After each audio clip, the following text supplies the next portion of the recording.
Alors Charlie Hendrix, vous êtes aumônier dans une centrale de la région parisienne. Et Robert Morcet, tu viens de publier un livre qui s'appelle Tendre voyou et qui raconte ton expérience. C'est une histoire, on peut dire c'est une histoire con quoi. T'étais un mec plutôt sympa. Je le suis toujours, je crois. Ouais, puis un jour t'as tiré sur un flic. Ouais, entre autres.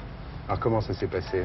Oh bah c'est toute une aventure si tu veux. Bon bah moi ça a commencé par déjà les orphelinats, la petite délinquance et puis ensuite il y a eu un passage disons tranquille de ma vie. Et je suis tombé dans la grande délinquance à un moment où, si tu veux, j'avais des problèmes financiers. Ouais. Bon, j'étais entraîné par quelqu'un, enfin je ne vais pas te raconter toute l'histoire du bouquin. Non, mais j'ai lu le bouquin, oui, il y a un type qui te dit, dans le fond, si tu as besoin d'argent, on pourrait faire un casse. Voilà. Vous allez faire, à l'époque, tu vis en Allemagne. Je vis en Allemagne. Vous allez faire un casse en France, puis voilà, puis ça se passe mal. Le type te, ouais, c'est ça. Bah, si le tu type veux, te plante, et puis voilà, en sortant de la banque, tu tires sur un flic, et jusqu'à la fin, d'ailleurs, on ne sait pas si tu l'as tué ou pas tué. Non, parce qu'au départ... Ils te font croire que tu l'as tué. Bah, au départ, non, c'est-à-dire, attends, au départ, quand j'étais en cavale, je me suis mis donc en cavale, je ne savais pas si je l'avais tué. Ouais. Parce que je l'ai vu basculer, bon bah tu sais, on va pas vérifier, puis en plus de ça, il y avait ses collègues qui étaient derrière avec les sulfateuses. Bon bah je me suis cassé, quoi, le plus vite possible. Et puis donc, a commencé ma cavale de 6 mois en Allemagne. Ouais. Et puis c'est là que je suis tombé vraiment dans le grand banditisme. Bon, bah, au total, j'ai fait 14 soldats, quoi. À la fin, quand je me fais prendre donc par les anti-gangs, c'est en allant embrasser mes gosses, quoi. Parce que bon, bah, on devait faire un fourgon postal, c'était une affaire suicidaire, et puis je croyais pas m'en sortir. Ronde. Ouais, mais c'était... Tu croyais pas au fourgon postal? Ah non, postal? j'y croyais pas, Ouais. j'y croyais pas. Alors, t'as fait combien d'années de tôle après ça? Bah si tu veux, au total, j'ai pris 18 ans et demi. Mmh. Hein.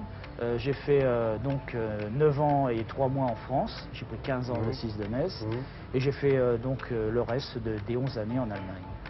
11 années. Ouais, ouais. Le reste des 11 T'avais années. quel J'ai fait âge? 11 ans plein. Ouais. Mais j'avais 25 ans. Et quand t'es sorti? Bah 36 piges.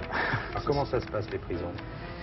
Les prisons, bah, c'est un monde dans un monde. Je crois que tu pourrais mieux en parler que moi, Charlie. Hein. Toi, tu y es depuis des années dans les prisons. J'y suis depuis le 1er octobre 83, c'est une centrale, c'est des longues peines, c'est des condamnés à mort graciés, des perpètes, des 20 ans et des 10 ans. C'est assez répressif, il faut bien D'après le ce qu'il dire. dit dans son bouquin, je veux dire, il suffit d'aller en prison pour devenir un vrai truand pour le restant de ses jours. C'est-à-dire, il y a une grande promiscuité, puis il y a une chape de plomb, de silence, qu'il est difficile de percer. Et comme le dirait sexe l'autre. en prison, comment ça se passe? Bah, le sexe, tu sais, soit tu es homosexuel ou soit tu te satisfais toi-même. Bon, moi, je me satisfais moi-même. Mais c'est pas, on Voilà, n'est pas il- forcé d'être homosexuel? Non, on n'est Non, pas forcé, non. mais c'est encouragé Il y a aussi. forcément une obsession sexuelle, parce que c'est une castration. Bah oui, parce que les Voilà. mecs sont tous enfermés. Exactement. Bon, bah, si tu veux, j'en parle aussi dans mon bouquin. J'étais forcé de planter un mec dans les douches hein, Ouais. qui voulait avoir quelque Mais- chose de moi que je mais- voulais pas lui mais donner. Dans ton livre, il n'y a pas du tout d'obsession Et sexuelle. qu'est-ce que tu lui as fait? Alors, tu lui as mis un coup de poing? Ah bah, t'as fait non, j'avais une pointe, ce qu'on appelle une pointe, hein, une petite pointe, hein, comme beaucoup de détenus en ont dans les longues peines. Et C'est puis, quoi bah, une pointe? bah, c'est fait avec une lame, quoi. C'est Ouais. une lame. Tu l'as menacé avec ça? Non, je l'ai planté carrément. Ah bon? Bah, Et t'as pas eu d'histoire? Bah non, parce qu'il n'a pas été mouchardé, et puis ça vaut mieux pour lui, hein, parce que mes copains, quand même, si tu veux, le clan des braqueurs, c'est le clan des braqueurs. Il y a une et grande puis voilà. solidarité entre eux, Ah ouais, oui, à c'est l'intérieur sûr. d'un clan. Ça serait quoi la solution pour un mec comme toi, si ce n'est de foutre en tôle, là? La solution? Ouais. Oh bah tu sais, la solution, non, c'est-à-dire que tu as un problème Si quand tu tu tires vas... sur un flic, qu'est-ce qu'il faut faire? Ah oui, dans ce cas-là, oui, tu vas me dire la prison et tu... Non, je dis pas que c'est... Non, mais... Je vous explique non, que mais... la prison, oui, ça non, rend mais les alors, gens je vais... encore alors- pire qu'avant. alors, je vais Et te... les gens qui oui. tirent sur des flics, qu'est-ce qu'il faut en faire? Alors je vais te dire, bon, bah, c'est très simple, tu regardes par exemple les prisons en Allemagne, tu regardes les prisons en Suède, en Norvège, au Danemark, hein, c'est considérer déjà l'être humain comme un être humain. C'est pas lui enlever sa dignité d'homme. Et en France, Il y a moins malheureusement, de c'est ce qu'on criminalité fait. dans ces pays-là. Il y en a moins. C'est bizarre, hein, Je sais pas. mais c'est comme ça.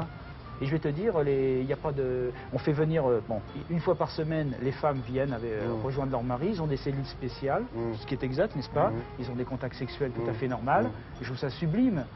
En France, par contre, on t'enferme, on te prive de tout, on t'insulte, on te brise, on te casse, et puis voilà, et puis après on dit démerde-toi. Alors la deuxième façon de t'en sortir en dehors de ta rage de vivre qui a commencé très jeune, c'est quand même la foi, c'est quand même la religion, c'est la Ouais. prière. Bah, c'est surtout, j'ai beaucoup prié en prison. J'ai découvert, si tu veux, j'ai découvert la foi en tôle. C'est marrant, mais c'est comme ça. Parce qu'en prison, j'étais seul, j'avais plus rien, et j'ai tenté de me raccrocher à quelque chose. Et j'ai trouvé des jambons en les aumôniers, donc protestants. J'étais protestant, donc... en plus de ça, hein, une petite anecdote, c'est qu'au départ, tu sais, quand j'étais en maison d'arrêt, l'aumônier n'avait même pas été prévenu que j'étais arrivé, parce que bon, ça passe par les bricards, tu sais comment Oui, c'est. oui. Les brigadiers, on se rappelle les bricards, et... Ils aiment pas que tu t'en sortes, ils aiment pas que tu aies des petits plaisirs. Alors, ils n'avaient même pas dit à l'aumônier protestant que j'étais là. Et ça s'est fait tout à fait par hasard, j'étais au mitard.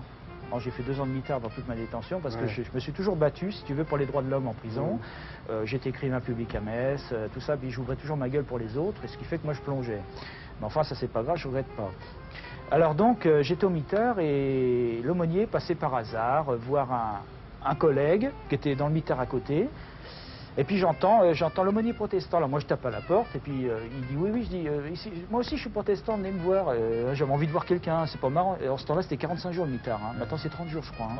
Dans mon temps c'était 45 jours. Et des fois il cumulait, tu vois. Alors il te faisait sortir une journée, il te faisait retomber le lendemain. Ça faisait 90 jours d'affilée, c'était vraiment horrible. Et donc il m'a ouvert la porte et puis voilà, et puis on a parlé, machin. Il m'a dit tu veux une clope? Je dis ouais. C'était interdit, les cigarettes maintenant c'est autorisé, hein, je crois dans les mitards les cigarettes. Vous leur apportez quoi alors, Charlie? Ben moi j'apporte la lecture biblique et je prie avec ceux qui veulent prier. Mais je n'ai le droit d'apporter rien du tout. Non mais si n'importe chose, il ne dira pas n'importe comment. Je vais vous dire, monsieur Casalis m'apportait du chocolat, m'apportait des clopes, m'apportait du pain d'épices, tout ça, parce qu'on était bien content de bouffer. Mais on fouille ma serviette, alors je peux rien apporter. Je peux apporter des livres, je peux donner la Bible. En tant que chrétien, ça vous révolte la façon dont on les traite en prison? J'aimerais qu'on les considère comme des êtres humains, c'est ce que j'essaye de faire, en apportant de la lumière, de l'air pur dans cette prison. Mais il y a l'administration pénitentiaire, il ne faut pas la condamner en bloc. Il y en a qui sont très humains. C'est comme partout. Il y a toutes sortes de surveillants. Mais le problème, c'est que si tu veux, il y a des bons et des mauvais, comme il dit, je suis d'accord avec lui, comme il y a des bons et des mauvais flics, comme il y a des bons et des mauvais magistrats. Mais il y a plus de mauvais que de bons. Cette fois que tu as découvert en prison, tu continues à la vivre depuis ta sortie de prison? Ah oui, c'est-à-dire que si tu veux, quand on me parle de la Bible, tout ça, j'ai lu la Bible d'ailleurs une dizaine de fois, tu vois, je la connais très bien. Le meilleur passage que je préfère, c'est l'Apocalypse. J'adore l'Apocalypse.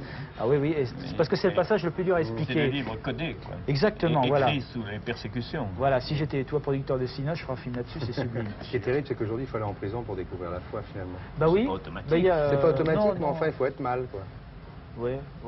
Il y a des gens qui font bien, qui découvrent la foi. Tu sais, bon, la première fois que j'étais au mitard, justement à Metz, le briqueur, il me dit, tu sais, en prison, on a le droit à 10% de perte, c'est comme à l'armée.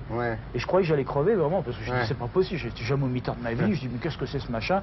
Et je me suis mis à prier, vraiment, tu vois, et bon, bah, j'ai tenu le coup, et puis je m'en sors pas trop mal, dans l'ensemble. Comment ça va alors depuis que tu es sorti? Bah ça va bien, j'écris donc Tendre Voyou, j'ai fini mon 2e livre déjà, qui s'appelle Le Tueur, et j'attaque un 3e qui s'appelle Du Suif chez les Malfrats. Alors si tu veux, bon ben, j'ai une idole dans la littérature, c'est Auguste Breton. Mais t'as pas peur, en écrivant des livres qui s'appellent Le Tueur, de donner la vocation à des mecs qui vont faire après 11 ans de tôle? Bon, ben j'ai côtoyé ce monde de voyous et de truands, si tu veux, grâce à l'administration française. Alors maintenant, je n'ai plus qu'un seul moyen pour m'en sortir, c'est de continuer à écrire. Robert, tu crois que tu retomberas jamais là? Tu sais, j'habite à Nuit-du-Maine et je vais faire souvent un pèlerinage à la santé. C'est-à-dire, je fais le tour de la santé et je respire. Parce qu'il ne faut pas oublier, je crois que c'est des choses qu'il ne faut pas oublier. On n'a pas le droit d'oublier.